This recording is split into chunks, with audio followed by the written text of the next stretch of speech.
On this edition of the program, everything I know and believe about how we got to last Friday's Oval Office debacle, the debacle itself, and where we're going from here. It's all coming up.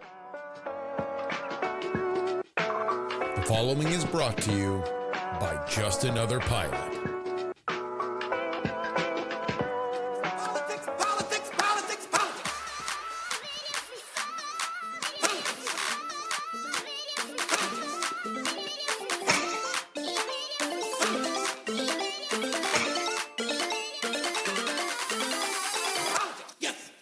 Hello and welcome everybody to the Politics Extra, your Sunday edition for March 3rd, 2025. Although, if you are a paid subscriber, you are getting this early. As soon as it is done, hot and fresh out the kitchen, it is going to your ability to watch it. It is coming out for the wider audience for free a little bit later, so it'll be ready for people's commutes on Monday. So, every once in a while, HBO gives you a free weekend. That's kind of what we're doing here. Hopefully, this kind of episode demonstrates why crossing the paid line and getting on our paid subscriber gravy train is worth your while. Only, $3 a week for 2 episodes. You can do the annual package for $99, less than $100 for over 150 episodes. It's less than $1 an episode. I do the spiel enough, and some people are actually paying for this, so we will knock it off with that. However, the only thing that I think matters in politics right now, and certainly in the geopolitical world order, is what happened in the White House. If you are unaware, we will be playing selections from the entire Oval Office press conference, what was supposed to be the first stage in a large gesture showing that the United States and Ukraine were united as they moved into peace negotiations with Russia. What happened was the opposite. And so I'm going to begin here. I believe that Friday was one of the saddest events I have seen in world events. And I would include American foreign policy in it. Because, and I will give you my priors here, I do believe that Ukraine is worthwhile as a bulwark against Russia. I do believe that Ukraine is incredibly important to the European continent and our allies there. And I do believe that Vladimir Putin is somebody that will take any and everything that he believes is his. And having a strong Ukraine is something that helps us balance that order, especially for those that are closer to it. And I believe anybody telling you that this was an ambush by the Trump administration against Vladimir Zelenskyy is at best misinformed and at worst lying to you. Because I don't believe that he was ambushed. I believe that what we saw was the culmination of a very aggressive strategy by Zelenskyy, something that he has done several times, and in the moment, an inability to restrain himself and get to a deal that would materially affect his country for possibly decades to come. One that is now scuttled. And so we begin with everything I know about this scenario leading up to that Oval Office conversation. So I'm going to do my best here not to dip into my own personal worldview. I want to lay out as much of this in verifiable fact as possible so you can do your own research on this. Vladimir Zelenskyy obviously came into power in Ukraine under tremendously auspicious circumstances. There was a revolution that replaced a Russian-friendly government. He came to power by way of a television show where he played a character that was swept into power in Ukraine and then became the actual president. But the one thing that is totally unquestionable is that Ukraine is dependent on the United States. The United States has been a big ally, regardless of who was in the Oval Office. And without the United States backing, Ukraine would be in a much different position. In fact, I don't think that it's crazy to say that the existence of Ukraine may very well have been in peril if it were not for the United States as a meaningful backstop at the very least. What we know about Zelenskyy is that he is unafraid to play a very aggressive political game when it comes to the American stage. Before he got caught up in the Trump impeachment, which he tried to actually kind of stay a little bit arm's length from, he believed he was going to have a warmer relationship when it came to Joe Biden. But that did not immediately materialize. He was very critical of Joe Biden, specifically with Biden approving the Nord Stream 2 pipeline, something that would, and did very briefly, we'll get back to that in a second, send gas from Russia to Germany directly without it having to cross through Ukraine, and therefore giving Ukraine some kind of value. It was the Ukrainian and Polish position that this would escalate things in the region and quite possibly sow the seeds for Russia to believe that they could take Ukraine outright. Among the people that were the loudest in support of Ukraine and Poland's position, Ted Cruz. And so we'll bring up the tweet. It was Zelenskyy on Twitter thanking Ted Cruz in defiance of the Biden administration to try and stop the Nord Stream 2 pipeline. Now, we know what happened next. Putin invades Ukraine, and then it's certainly not the Biden administration that blows up the Nord Stream 2 pipeline.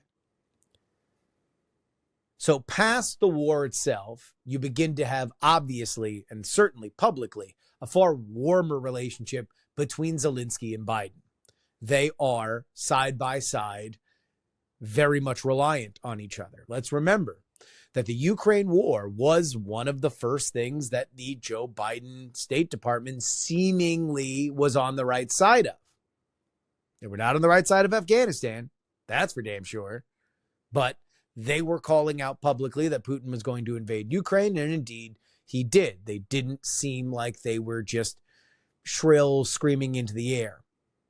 Now, whether they should have done something other than just say it was going to happen, different story, but Zelenskyy needed Biden, and Biden needed Zelenskyy to show that he was the man with the kind of moral courage that would stand up for the rules and order of the European continent as war had broken out there for the first time since World War II.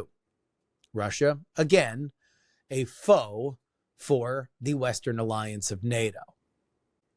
But even then, in Franklin Foer's book, The Last Politician, you hear of friction between Zelenskyy and Biden, that while there is billions of dollars headed, hundreds of billions of dollars headed from the United States to Ukraine, I'm going to get into a little bit of speculation here, but I'm pretty sure that this is correct. My understanding is that not only are we are transferring a lot of older weapons to Ukraine to use, we are also facilitating drone technology to use in that theater. But most of the money that we are giving to Ukraine is to run their government. They are spending the vast majority of whatever money they have on their military. We are largely keeping their government afloat. But even then, there were times in that Franklin Foer book where Biden is frustrated that Zelenskyy, who just got a lot, still wants more. And is not afraid to talk in public about how he does need more to continue to fend off Putin. So, what I know is that Zelenskyy is unafraid to negotiate in public, and he is unafraid to try to meddle in the world of American politics, where American politicians tend to win or lose their phony baloney jobs.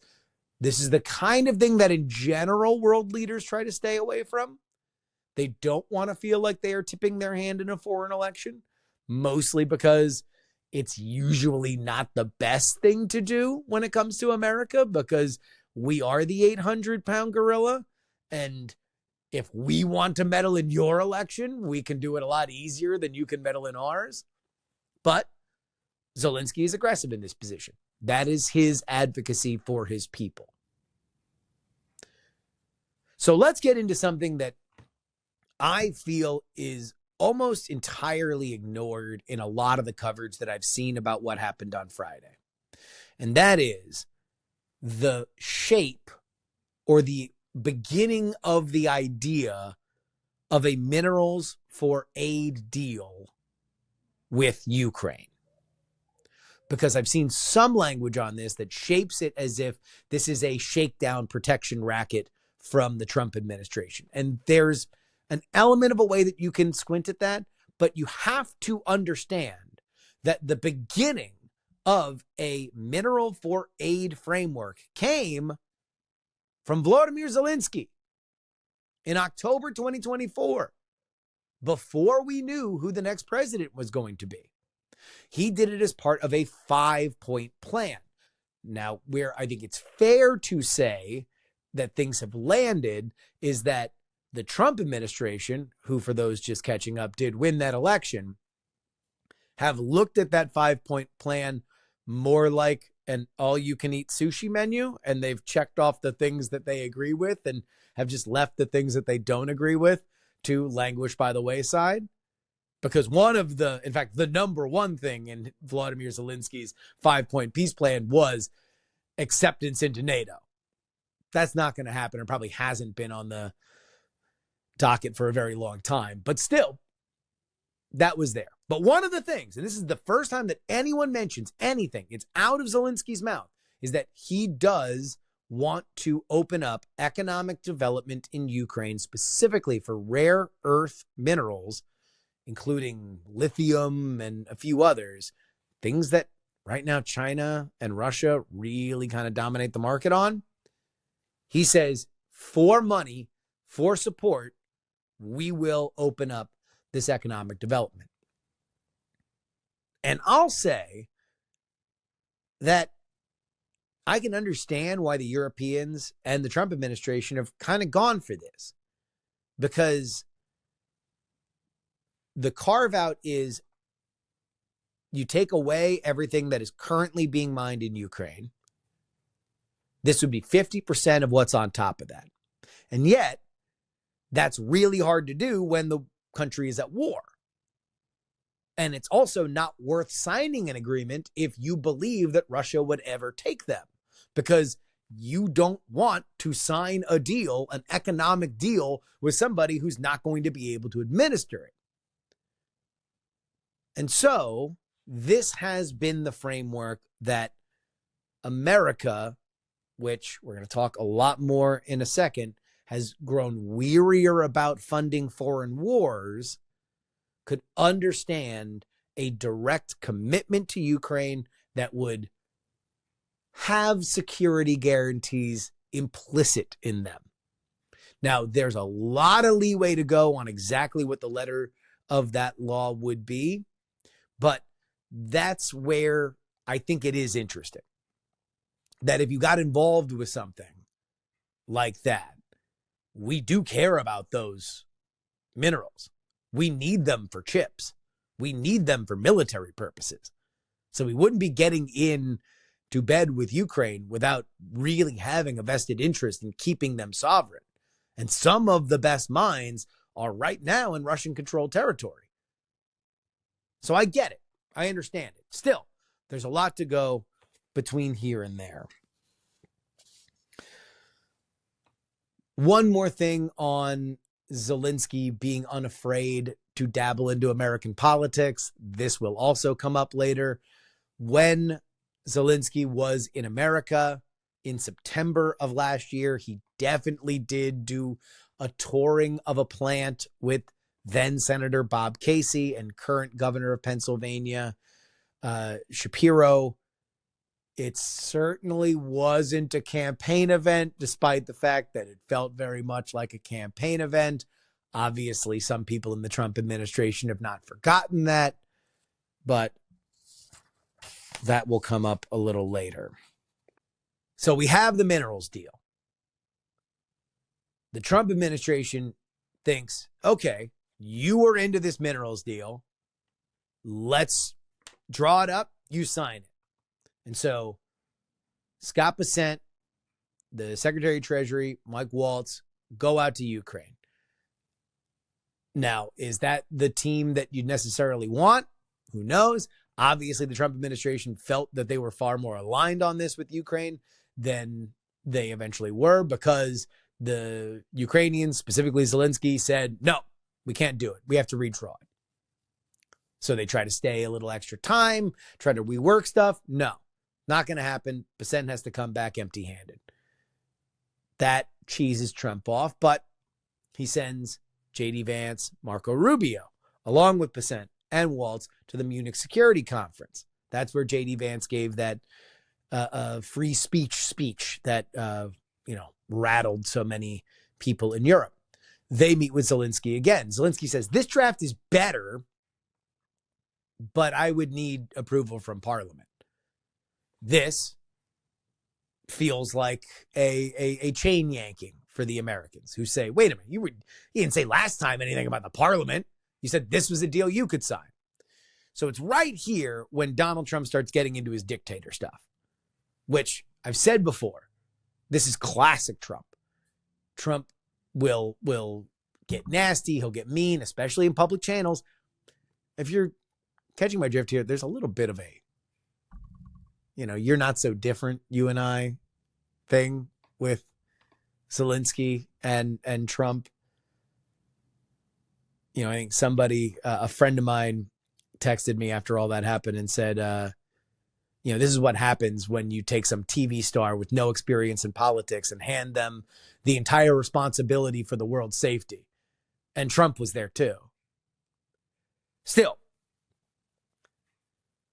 eventually there is a framework for a deal.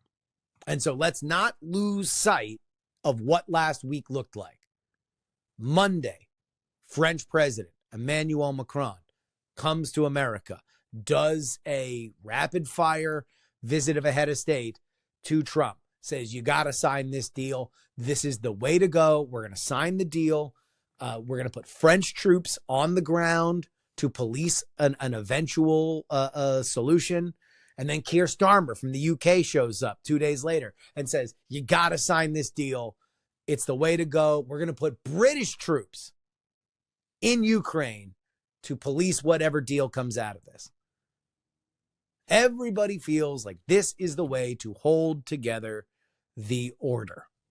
That if America is not going to directly backstop this, you can make an economic deal where the Trump administration feels that there is a very vested interest in keeping a sovereign Ukraine. And that, apparently, is where Trump was at. And this is where I begin to scratch my head when people say, well, this was an ambush, or that the Trump White House is subservient to Putin. Because it's a really funny way to be subservient to Putin or to ambush a foreign dignitary. Donald Trump can do that on Truth Social, and he does often. He might be single-handedly tanking the popularity of Wayne Gretzky and keeping the Liberal Party in power in Canada because he likes to talk nasty stuff on Truth Social. He doesn't need to invite anybody into the White House and have the chef prepare a lunch and then set up a signing table ceremony to do that. I believe, and I think I can show enough evidence in this, what we're about to go through with that press conference, that he very much intended to sign that deal. And I do believe that signing that deal does commit the United States meaningfully to support Ukraine. And so we get to Friday. Now, I'm going to do my best to play several clips from this, but really what I need you to understand, if you have only seen the final 11 minutes, is that all the context that I spoke about before, and specifically the clips of context and what I'm going to tell you now, plays into what eventually happened. And there is a little bit of a dilation that happens when you only look at a certain part of it that doesn't necessarily exclude that Donald Trump and J.D. Vance could have taken a high road here, because there certainly was an escalation, especially from Vance. But it does not absolve Zelenskyy. And I'll show you why. We're going to start here. This is about 13 minutes into the event. It's the first time that you see Zelenskyy start to play a little bit of back and forth with Trump. Mr. President Trump, you have repeatedly called the deal with Ukraine as a historical one. And as a president of the United States, you make historical decisions in other issues which affect America and other world. So what place in the world history do you want to take? And do you associate yourself with any famous historical figures? Yeah, I'd say George Washington, Abraham Lincoln. I would say I'm far superior to George Washington and Abraham Lincoln. Now, you know I'm only kidding, right? Because when I say that, the fake news is going to go wild. They're going to say he considers himself to be better than Washington. But you never know. You never know. I don't compare myself to anybody. I'm here to do a job. We've had a great 35 days or whatever it might be, a month, a little more than a month. We've accomplished tremendous amounts. Not only this would be a very great achievement if we could get the war stopped and get them back to normalization. I think it's going to happen. We've had very good talks on both sides, as you know. But I think we've done a very good job, just generally. If you look at all of the things we've done in 30 days, they're saying there's never been a opening for a president. The first month, there's never been a first month like we've had. And this is one of the very important things. This, to me, is one of the most important things, because we have tremendous death taking place as we speak, and I don't want to have that. You know, think of the parents, whether they're in Russia or Ukraine, think of the parents of all these people being killed needlessly. They came to our territory. Should have never started. This would have, if I were president, this would have never started. So right there. Okay, so it's just like, oh, they gave, but we gave so much. And he's like, well, you know, they did give a lot, and they actually didn't give all that much less than you, blah, blah, blah, blah, blah. This is also where things start to get a little frayed. This is about 15 minutes in. And if you are watching us on YouTube or on Substack, you're going to be able to see this. But it's the beginning of the frustration for Zelenskyy. Specifically, any reference that Donald Trump makes to Russian death or a Russian death toll, or how many Russian soldiers have died, if he is mentioning it in the same breath as dead Ukrainian soldiers, just know that Zelenskyy is making a face like somebody is kind of stabbing him with an ice pick. What do you think? He wants to know, do you think that, sort of a stupid question. I guess we wouldn't be here if I wasn't. I think that the United States on our side from the very beginning of occupation, and I think that President Trump on our side, and of course, I'm sure that the United States President will not stop support. This is crucial for us. It's important for us. Yes. And Putin, the president, speaks about the people and the soldiers which are dying, but they came to our territory, they came to our land. They began the war, and they have to stop. And I think this is the question, with really the most important question. Can President Trump, I hope yes, with some other allies, to stop Putin, withdraw these enemies, our enemy, withdraw these troops from our land? And I think that you asked about the history, I think that if President, or when, he will stop Putin, if President Trump will bring peace to our country, I think he will be on this wall. We've had very, very good talks. It's also at this point that there is another thing that starts to develop. Zelenskyy isn't giving his side to every question that comes in. The press corps Trump is pointing at the reporter is asking a question, Donald Trump is answering it, and all the reporters start yelling and screaming before Zelenskyy can answer. And there's 2 or 3 times that he gets very frustrated because the clatter has risen before he is even able to say anything. Okay.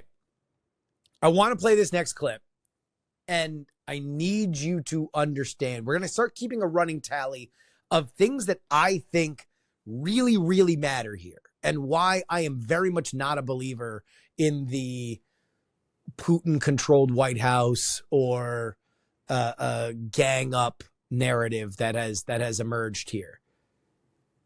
We're going to play this clip. President Trump, you said yesterday that you have... Are you going to send more arms to Ukraine in case there's no peace? Yeah, we're going to have arms to Ukraine, yeah, sure.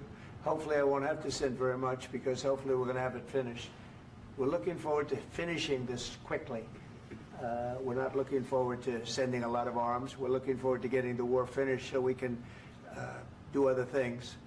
But we very much appreciate the agreement, because we needed what they had, and we're treating, our country is now treated fairly. Biden didn't do that. He didn't know what the hell he was doing. This should have never happened. This should have never started. But, sure, the answer is yes, but hopefully we won't have to send much, because I'm looking forward to getting it done quickly, very quickly. Does that mean you'll provide security guarantees, Mr. President? I don't want to talk about security yet, because I want to get the deal done. You fall into the same trap like everybody else. A million times you say it over and over. I want to get the deal done. Security is so easy. That's about 2% of the problem. I'm not worried about security. I'm worried about getting the deal done. The security is the easy part. Security is very nice. Everybody stopped shooting. And now will Europe put people there? I know France is going to. I know the UK is going to. I know other countries are going to, and they happen to be right next door. We haven't committed, but we could conceivably. We have security in a different form. We'll have workers there digging, taking the raw earth so that we can create a lot of great product in this country. So in that sense, you have something, but we haven't determined that yet. I will say, in speaking to France and in speaking to, and they were here, as you know, last week and just the other day, they have committed to a lot of security. I don't think you're going to need much security. I think once this deal gets done, it's over. Russia's not going to want to go back, and nobody's going to want to go back. When this deal ends, I really believe this deal is going to be over.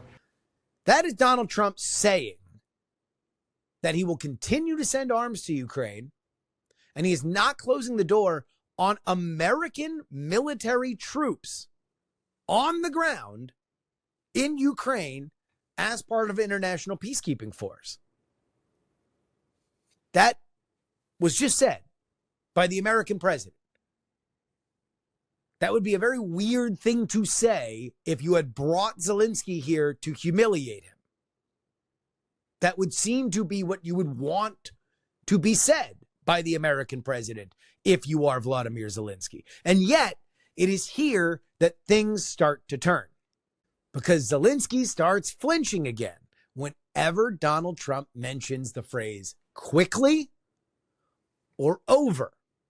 And we start to see that Vladimir Zelenskyy believes he is on some level not being heard, and that the world needs to know that he has great questions, if not out and out doubt, that anything can be negotiated with Vladimir Putin. Let's play this clip. I think No, he's dressed. I think why? he's I dressed like this beautifully. guy. I don't know I think him. he's dressed beautifully. So I have more serious things than answer on such Yes, questions. sure, that's I a will good- answer on more serious a good questions if statement. I can. That's good. Yeah. So please, about security guarantees and about just ceasefire. We can't just speak about ceasefire and speak and speak. It will not work.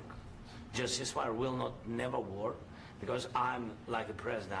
I have this experience, and not only me. Ukraine before my presidency, from the 2014, Putin broken 25 times. 25 times he broken his own signature. 25 times he broken ceasefire. But he never broke to me. He never broke No, to no, me. you were the president. He You never were the broke- president he during. never broke to me. In 2016, you've been the president, Mr. President. You've been the president, but he had, of course, not with you, but he had during those period, he had conversations with our side, and we had Normandy format, you know, the France, Germany, Ukraine, and Russia, and he broken 25 times. That's why we will never accept just ceasefire. It will not work without security guarantees. Security guarantees, maybe President is right about this document and other, but this document is not enough. Strong army is enough because his soldiers afraid, Putin's soldiers afraid of our soldiers when we're strong enough. If we are not strong enough, if we are empty, if our storage is empty, we can't defend our land. Today, you know, he knows that we have all the world knows that we have meeting. Yes, why he's using ballistic? Putin today using ballistic on our hospitals, schools, and etc. Ballistic. So he knows that we are here and that President Trump is really have goodwill to stop this war. And you hear now the president. So why he's using? So he doesn't want to stop. He doesn't want. But I hope that we will do it. Really, we'll do it. Security. When we speak about security guarantees, when the Europeans are ready for contingents, they need USA backstop. If there will not be United States, we will not never have any contingents, strong contingents from the Europeans, because they don't want to divide alliance, connection between the United States as the main and strongest ally and Europeans. And this is crucial, this is important. That's what we want to speak about very much. This is very important. And air defense. So air defense, really, we have big deficit with all these systems, and we need to provide this. We need it very much. Otherwise, Putin will never stop and will go further and further. He doesn't want. He hates us, you know. It's not about me. He hates Ukrainians. He thinks that we are not a nation. He thinks, and he shared these thoughts, I think maybe with your team also, I don't know. But with all the Europeans, in media, officially and not, he always said that there is no such country, such nation, such language, and such life like Ukrainian. No, he really doesn't respect all the Ukrainians, and he wants to destroy us. And you are right, Mr. President, that's 2%. This document, maybe other documents, it's a very good start, very good, but it will not enough to stop this person. Should Russia pay to rebuild Ukraine? Mr. President, after these Should Russia pay to rebuild Ukraine? They have to pay. this question. This is the rule. This is rule of the war. This is the rule of the war. During all the centuries, all the history, this is the rule of the war.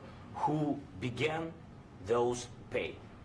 Do you agree This with is the rule. Putin began this war. He has to pay all money for innovation. He has to pay.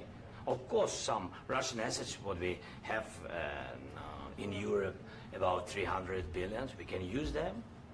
We can use for innovation and buy military support from the United States also. We can do it, but it's not enough. It's not enough.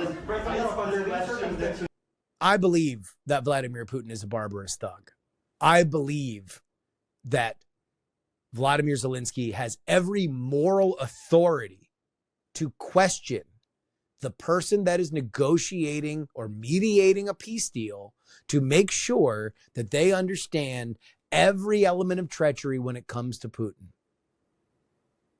But regardless of that, the mineral deal that could have been signed was the important part of that day. Standing up on a dais with Ukrainian and American flags behind you, signing a deal and shaking hand with the American president was the best move for the Ukrainian people. And I don't see any credible argument to say that that's not the case. That was the goal of the day.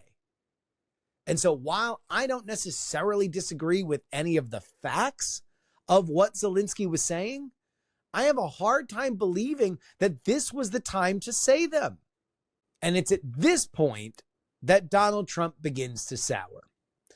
There was a question from one of the conservative affiliated news networks asking Zelenskyy why he didn't wear a suit and whether or not he would wear a suit going forward. Donald Trump jokes at this moment that, hey, I actually think you look pretty cool. There's a little bit of a laugh. But this is where Zelenskyy again goes in way over his skis, because he starts negotiating the contours of a future peace deal. He explains that it will be incumbent upon Vladimir Putin to pay, for Russia to pay for the rebuilding of Ukraine. He says that the $300 billion that is currently sitting in Europe, largely of Russian private citizens, should not only be liquidated and sent to Ukraine, but also that that's not enough, that there would need to be more. And yet, even after that, and I want to get this right, Trump commits himself to maintaining troop levels in NATO's eastern front of Poland and NATO itself, with, of course, the caveat that European members should pay more into NATO. Here's that clip. I'm very committed to Poland. I think Poland has really stepped up and done a great job for NATO. They, as you know, they paid more than they had to. They are one of the finest groups of people I've ever known. I'm very committed to Poland. What about Baltics? Poland's in a tough neighborhood, you know. What about the Baltics? The Baltics, they got a lot of, it's a tough neighborhood too, but we're committed. We're going to be very committed, and we're committed to NATO. But NATO has to step up, and the Europeans have to step up more than they have. And I want to see them equalize, because they are in for far less than we're in, and they should be at least equal. You understand that? Why is the United States, we have an ocean in between, why is the United States in for so much more money and other things as Europe? With that being said, and as you said, they've also been obviously very helpful, but we have put in far more than they have, and I think they should equalize. Again, Zelenskyy now starts litigating the past month, saying that any kind of negotiation that would have to happen would have to include Ukraine, and criticizes the fact that America talked with the Russian delegation in Saudi Arabia a few weeks ago.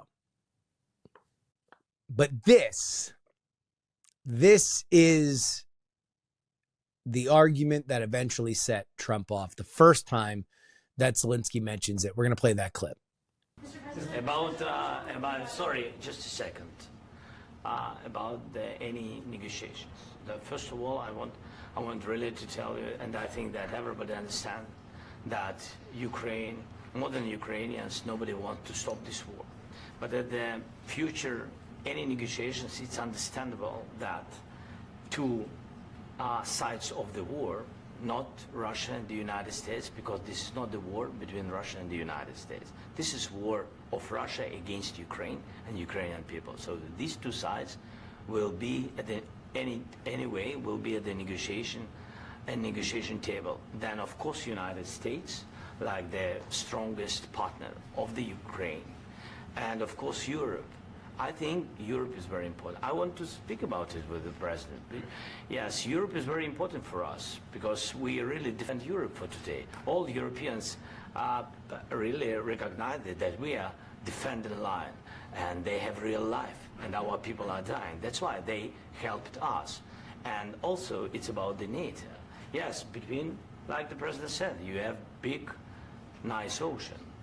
Yes, between us. But if we will not stay, Russia will go further to Baltics and to Poland, by the way. But first to the Baltics. It's understandable for them because they've been in the USSR. You know, they've been one of the republics of the USSR, and Putin wants to bring them back to his empire. It's a fact. And when he will go there, if we will not stay, you will fight. your American soldiers, it doesn't matter, do you have ocean or not, your soldiers will fight. Mr. President, would you be willing to visit? So as many of you know, I was born in the early 80s. That means that I came of age through 2001 and 9/11, and specifically the neoconservative rallying cry of the George W. Bush administration was, we have to fight them there before we fight them here. That was a very salient rallying cry at the time when there was a smoldering hole where the Twin Towers used to be. It was a cry that got many people to enlist in the military, including J.D. Vance, who's about to play a much larger role in this conversation. But since then, that argument has lost salience, and specifically in the Republican Party, where in 2016, there was a big sea change. Donald Trump criticized Jeb Bush and his brother, George W. Bush, for the war in Iraq. That was something that hadn't happened on the Republican side, and it was something that brought independents into the Trump coalition and eventually, more widespread, the Republican coalition. So Zelensky's saying, you have to pay us to fight them because eventually you are going to have to fight them, is something that is looked at far more skeptically in our modern political landscape than it would have been at another time. And it's obviously something that stuck in Trump's head because he does not react to it then, but he does react to it in a few minutes. Zelenskyy, I think, mistakenly here corrects Trump when he says that many cities have been destroyed in Ukraine. My reading of it is that Trump was actually agreeing with Zelenskyy to say that Russia would probably be on the hook to pay for some of the destroyed cities. But Zelenskyy looked at it as Russian propaganda, that the entirety of Ukraine had been destroyed and that they had not fought or they are not maintaining a certain standard of living. This next clip, I think, also is kind of key to the exchange that I haven't seen in a lot of the viral representations of where things really broke down. This is before that, Donald Trump opening up the questions to the two men sitting next to him, specifically Marco Rubio and J.D. Vance, when asked about whether or not Odessa would be part of the deal. Would you be willing to visit Ukraine, maybe Kyiv or Odessa, which is known to be a 30-year-old Black Sea? It was my question. I'm sorry. I don't want to talk about Odessa now.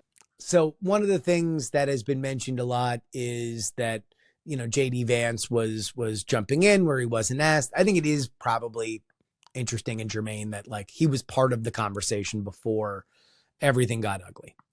Speaking about things getting ugly, though, here's where it happens. CNN's Caitlin Collins asks a question that Donald Trump dismisses, and then it goes to Polish radio's Marek Walkuski. We're going to play the whole thing for you, and then I'll give you my thoughts. I already mentioned Poland. Poland was under Russian control for decades after the World War. When I was a kid, I looked at the United States not only as a most powerful country, richest country in the world, the country that has great music, great movies, great muscle cars, but also as a force for good. And now I'm talking with my friends in Poland, and they are worried that you align yourself too much with Putin. What's your message for them? Well, if I didn't align myself with both of them, you'd never have a deal. You want me to say really terrible things about Putin and then say, hi, Vladimir, how are we doing on the deal? That doesn't work that way. I'm not aligned with Putin. I'm not aligned with anybody. I'm aligned with the United States of America and for the good of the world. I'm aligned with the world, and I want to get this thing over with. You see the hatred he's got for Putin. It's very tough for me to make a deal with that kind of hate. He's got tremendous hatred, and I understand that, but I can tell you the other side isn't exactly in love with, him either. So it's not a question of alignment. I'm aligned with the world. I want to get the thing set. I'm aligned with Europe. I want to see if we can get this thing done. You want me to be tough? I could be tougher than any human being you've ever seen. I'd be so tough. But you're never going to get a deal that way, so that's the way it goes. All right, one more question. Hey, I want to respond to this. So look, for 4 years in the United States of America, we had a president who stood up at press conferences and talked tough about Vladimir Putin, and then Putin invaded Ukraine and destroyed a significant chunk of the country. The path to peace and the path to prosperity is maybe engaging in diplomacy. We tried the pathway of Joe Biden of thumping our chest and pretending that the President of the United States' words mattered more than the President of the United States' actions. What makes America a good country is America engaging in diplomacy. That's what President Trump is doing. Can I ask you? Sure. Yeah? Yeah. Okay. Right here, because this is about to be where all the fireworks go off. And I want to make sure that I get this right, just so we are clear as to what is about to happen. In this press conference, which is only supposed to be the first part of not only a big ceremonial day for ties between Ukraine and the United States, but also the nominal beginning of a peace process, one in which we are clearly on one side of the fence more than the other. In this press conference, Trump has called for one more question before J.D. Vance essentially reiterates what Donald Trump had just said, that diplomacy is the path forward, and that the Trump administration is digging the world out of a hole that the Biden administration had put them in. Trump has committed to NATO. He has committed to continuing to send arms. He has not closed the door on American troops on the ground in Ukraine as a peacekeeping force. He's hinted that Russia would have to vacate areas that the U.S. wants to use for mining. But most importantly, he has a deal ready to sign. One more question away from lunch. One more lunch away from pen to paper. But first, we need to get to Zelensky's question to J.D. Vance. So he occupied our parts, big parts of Ukraine, part of East and Crimea. So he occupied it on 2014. So during a lot of years, I'm not speaking about just Biden, but those time was Obama, then President Obama, then President Trump, then President Biden, now President Trump, and God bless, now President Trump will stop him. But during 2014, nobody stopped him. He just occupied and took. He killed people. You know what the contact 2015. 2014. 2014 and 2015. 2014. Yeah. So I was not here. Yeah, but That's exactly right. Yes, but during 2014 till 2022, yeah, the situation the same. The people are been dying on the contact line. Nobody stopped him.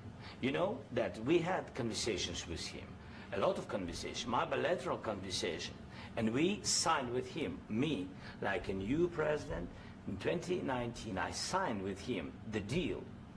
I signed with him, Macron and Merkel, we signed ceasefire. Ceasefire. All of them told me that he will never go. We signed him with gas contract. Gas contract. Yes, but after that, he broken this ceasefire. He killed our people and he didn't exchange prisoners. We signed the exchange of prisoners, but he didn't do it. What kind of diplomacy, JD, you are speaking about? What do you mean? I'm talking about the kind of diplomacy that's going to end the destruction of your country. Yes, but if you Mr. President, with respect, I think it's disrespectful for you to come into the Oval Office and try to litigate this in front of the American media. Right now, you guys are going around and forcing conscripts to the front lines because you have manpower problems. You should be thanking the President for trying to bring an end to this conflict. Have you ever been to Ukraine that you say what problems we have? I have been to. Come once. I've actually watched and seen the stories, and I know what happens is you bring them on a propaganda tour, Mr. President. Do you disagree that you've had problems bringing people into your military? And do you think that it's respectful to come to the Oval Office of the United States of America and attack the administration that is trying to prevent the destruction of your country? A lot of questions. Let's start from the beginning. Sure. First of all, during the war, everybody has problems, even you, but you have nice ocean and don't feel now, but you will feel it in the future. God bless. You don't know that. God bless. You God bless. You will not have a war. Don't tell us what we're going to feel. We're trying to solve a problem. Don't tell us what we're going to feel. I'm not telling you. Because I'm you're in no answering on this position to question. dictate that. That's Remember exactly what this. you're doing. I'm not You're dictating. in no position to dictate what we're going to feel. You We're will- going to feel very you will good. feel influenced. We're going to feel I'm- very I'm good and telling very you, strong. You will feel influence. You're right now not in a very good position. You've allowed From the yourself very- to be in a from very the very bad position, beginning and he of the happens war. to be right about From the it. very beginning of the war. You're not Mr. in a good Brown, position. I You don't was have the saying- cards right now. With us, you start having not cards. playing cards. Right now, you I'm don't. very You're playing serious, cards. Mr. President. You're I'm playing very cards. serious. You're I'm gambling the with the president lives in of war. millions of people. You think- You're gambling with World War What do you- III. what do you You're think about? gambling with What do you World think War about? III.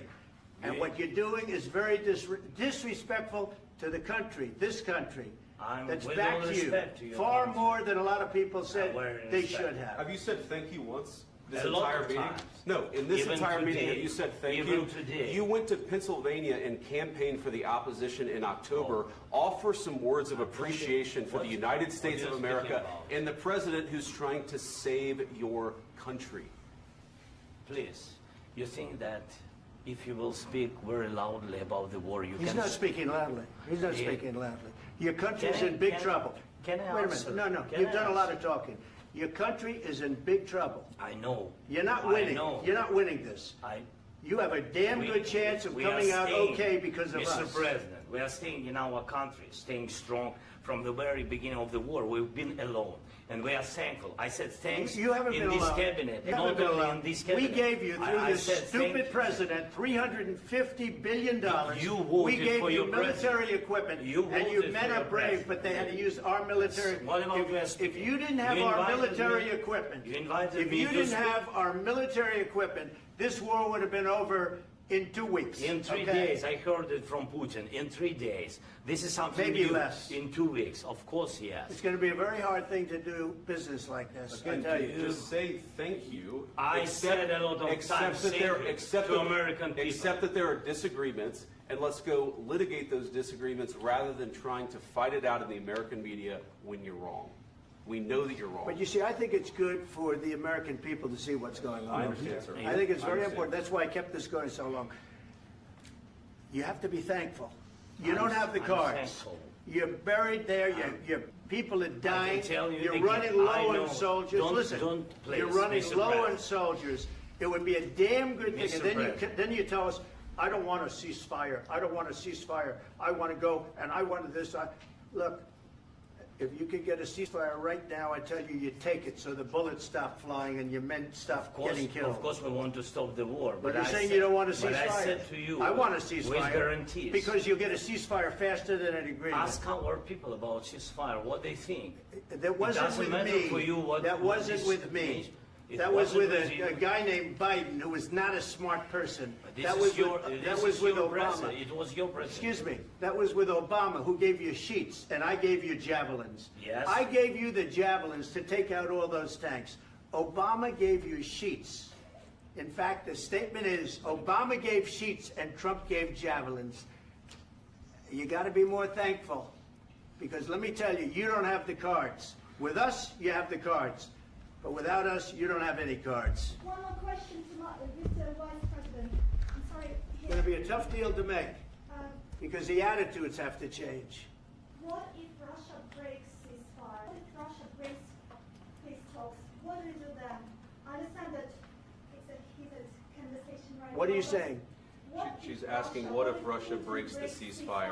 What if anything? What if a bomb drops on your head right now? But they have Okay? broken What if they ceasefire broke it? many I don't know. They broke it with Biden, because Biden, they didn't respect him. They didn't respect Obama. They respect me. But what- Let me tell you, Putin went through a hell of a lot with me. He went through a phony witch hunt where they used him and Russia. Russia. You ever hear of that deal? That was a phony Hunter Biden, Joe Biden scam. Hillary Clinton, Shifty Adam Schiff. It was a Democrat scam.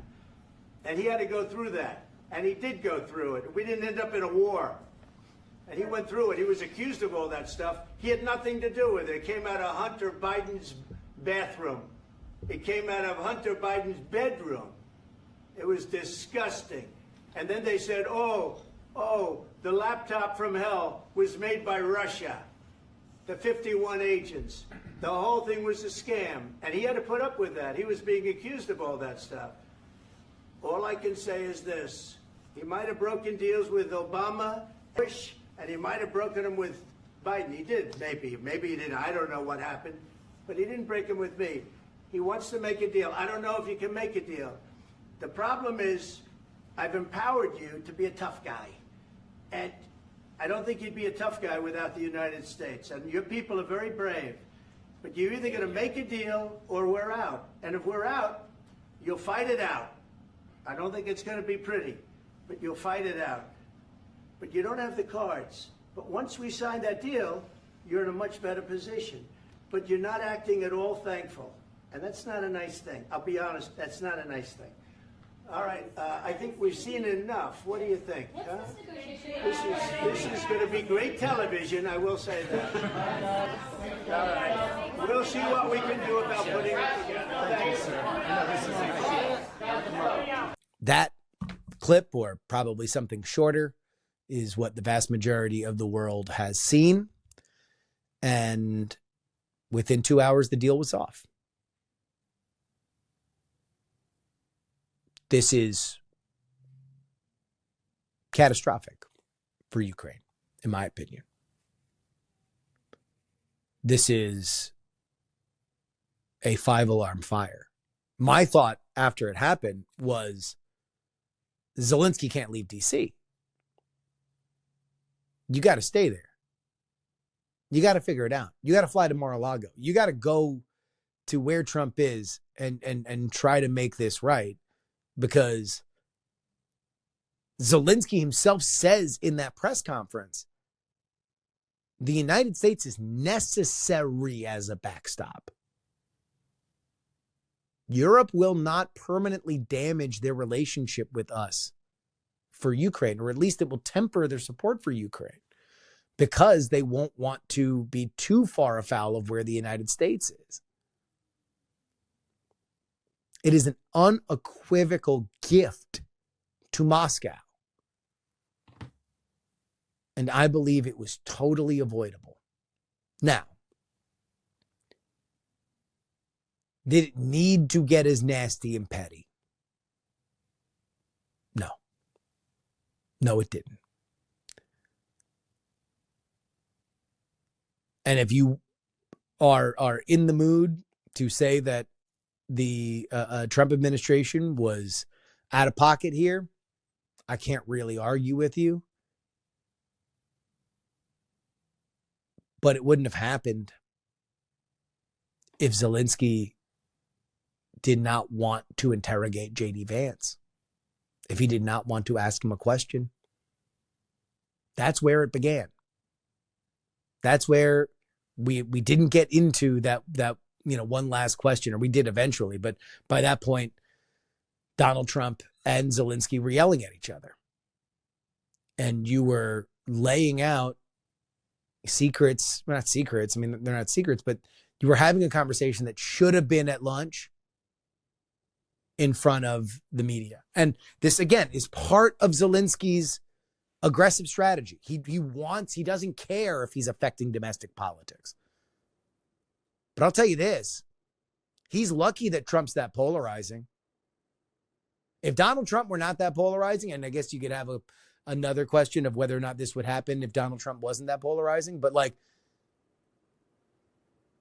he's got a coterie of people that already don't like him that are going to echo things like this was an ambush. It wasn't. It wasn't. It was Vladimir Zelenskyy snatching defeat from the jaws of victory. I'm going to point you, and we can link a few pieces on this that generally agree with my take on things from people that are not on the right, per se. Richard Hanania on Substack, Gabe Fleischer of Wake Up to Politics, and our guest, Michael Tracy. Fleischer's, of course, been on the show a bunch too, but Michael Tracy's was on a few weeks ago. They all wrote about it and had a similar take to mine. Both Hanania and Fleischer pointed out that this was largely on Zelenskyy because he didn't flatter Trump's ego. I tend to think that's a little bit overblown. Like, does Donald Trump have a massive ego? Yeah. Is that a unique thing amongst presidents? No. To be president of the United States, you have to look in the mirror and say, the free world depends on me. And then battle out dozens of other sociopaths who believe the exact same thing. You don't get that job without a pretty inflated sense of self-worth. Now, you could say that Donald Trump is manipulatable to flattery. Maybe. But I don't think that the offer that was on the table here was the problem. I think it was the fact that either Zelenskyy got way over his skis or he genuinely is not willing to pursue a ceasefire. He genuinely believes that one is impossible, that a ceasefire is impossible when Vladimir Putin is on the other side of the table. And it doesn't matter who negotiates it. So the only thing to do would be to escalate this war. Now, obviously, the reaction to this was apocalyptic. I know I had group chats that were just totally despondent, that we were allying with Moscow now. We were the Axis powers. Our friend Ryan Macbeth did a video. He played hurt, man. That dude is laid up from some kind of illness. He did a video quoting the Mitchell and Webb classic sketch, "Are We the Baddies?" So where do we go from here? Well, I don't know if for Trump critics, this is the wedge issue that they might think it is. I want to go here to Two Way, an outfit fronted by Mark Halperin.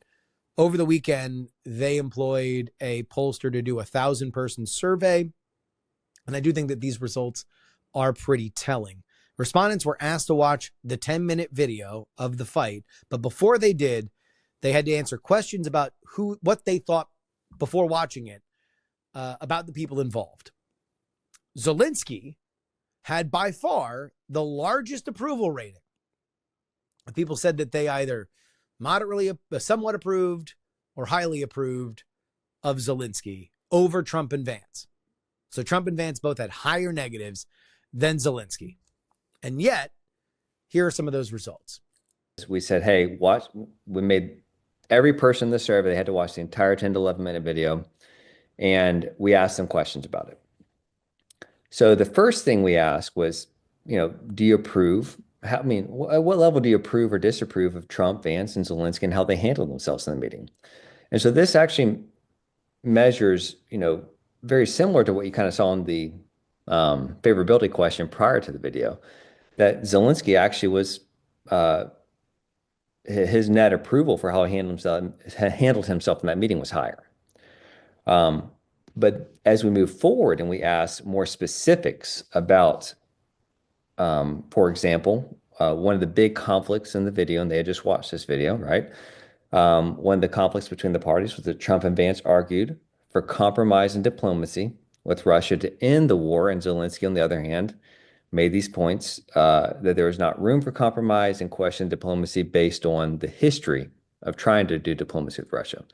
So, this is right after they've watched the video, and we ask, which side do you think had the stronger argument in this part of that video, that clip? And obviously you can see that the registered voters who answered the survey said that Trump and Vance had a stronger argument in that. So moving on to one of the other key moments in the clip that they all just had watched was President Trump took offense, as everyone saw in the video, when Zelenskyy made the point that America has a big ocean between it and this conflict, but America would eventually feel it in the future. And obviously Trump and Vance took offense to that. And so we asked America, after they had watched that part of the video, what did they think? And 62%, at least 60% said it was at least slightly, somewhat, or very offensive. And only 37.7% said it was not at all offensive. Significant because, again, as we've said, they have a largely favorable Zelenskyy. Yes. And yet they still found that he was offensive. Right. I think this is interesting, and I'd love to hear Dan and Sean talk about this on Monday. This is this thing is these real events are happening that people are watching, and sometimes the reaction to it is not really falling on the party lines that you would expect it to. One of the things that you've seen a lot when people are looking at this from a political lens is to quote the approval rating of Ukraine against the approval rating of Russia, or quote Volodymyr Zelenskyy over Vladimir Putin. And obviously, Ukraine has a much higher approval rating with American citizens, and Zelenskyy has a much higher approval rating than Putin. But I don't think that those results are going to be an outlier. Again, America has been a majority anti-war country increasingly since Iraq. The anti-war movement of Iraq won. And there is an element of that is built into this. And Democrats have to walk a line to not essentially just kind of be the George W. Bush foreign policy. There has to be something else there. So what's going to happen? Well, Zelenskyy did leave the United States. He went to London, and he has convened with a bunch of other European leaders so they could show support for Ukraine. But I still believe this deal will get done. I do think that the facts on the ground really haven't changed. This is Treasury Secretary Scott Bessent on Face the Nation Sunday. You were in that Oval Office meeting that went sideways on Friday. President Zelenskyy was told to leave the White House before he signed the minerals agreement that I know you have been working on. He said yesterday, though, he is ready to sign it. He called it the first step towards security guarantees. It's not enough. We need more than just that. A ceasefire without security guarantees is dangerous for Ukraine. Is the deal still on the table, or has President Trump instructed you to drop the project? Margaret, it is impossible to have an economic deal without a peace deal. The sine qua non for an economic deal is that Ukrainian leadership wants a peace deal. I thought this was a building block towards getting to Well, a peace deal. it was supposed to be, but President Zelenskyy came into the Oval on Friday. There were three things that were going to be done. There was going to be a press conference. There was going to be a private lunch with 16 of us. And as you could see from Dan Scavino's the post on his X account, we were already set up to sign the deal. So it's unclear now. President Zelenskyy has thrown off the sequencing. And Margaret, let me tell you the most tragic part of this. The President Trump's idea for this economic arrangement was to further intertwine the American people and the Ukrainian people and show no daylight, to show the Russian leadership that there was no daylight. And President Zelenskyy came into the Oval Office and tried to relitigate in front of the world the deal. And the place to have done it would have been in the private lunch. Okay, well, it's news to me that this was, that the sequencing is shifting, that you were saying you have to agree to a peace deal before the minerals agreement. There aren't even negotiations for a peace deal underway. Well, first of all, it's not a minerals agreement, it's a general economic agreement. So calling it a minerals agreement is incorrect. And I think we have to see if President Zelenskyy wants to proceed. What's the use in having an economic agreement that's going to be rendered moot if he wants the fighting to continue? President Trump wants a peace deal. Vladimir Putin, it's unclear if he wants a peace deal, though. There are no negotiations underway. The Secretary of State said that on another network this morning. Yeah, and President Trump has said that. President Trump is trying to move towards peace. He said repeatedly during that episode in the Oval, we don't know if we'll get a peace deal, but we got to try. I believe the deal will get done. I believe that America and Ukraine should have shared economic and security interests. And I don't know if the deals get better from here for Zelenskyy. What you have emboldened right now, because that deal wasn't signed, are real isolationists and Moscow. That doesn't bode better for the Ukrainian people.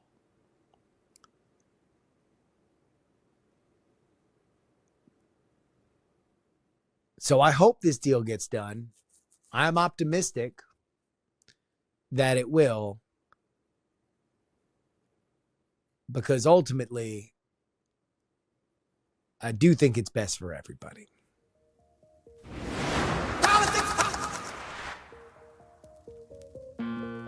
And that'll wrap it up for us today. Politics, Politics, Politics Extra. Brought to you by the people that actually pay for this show. So if you know somebody that pays for the show and you don't pay for the show, thank them. Thank them today, because this is coming out to everybody. And the reason why is because I knew I was going to put a lot of time and effort into it. God knows where this story was going to be by Wednesday, so I needed to get something out.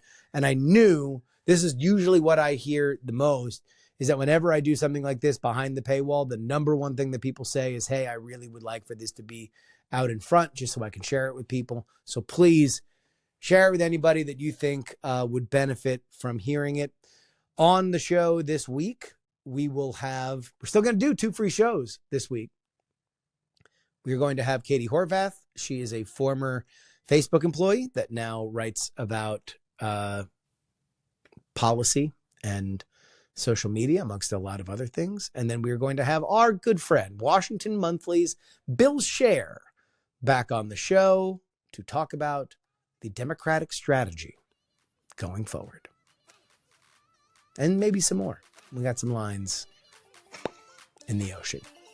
Till next time, this is your old pal Justin Robert Young saying, politics has 3 names.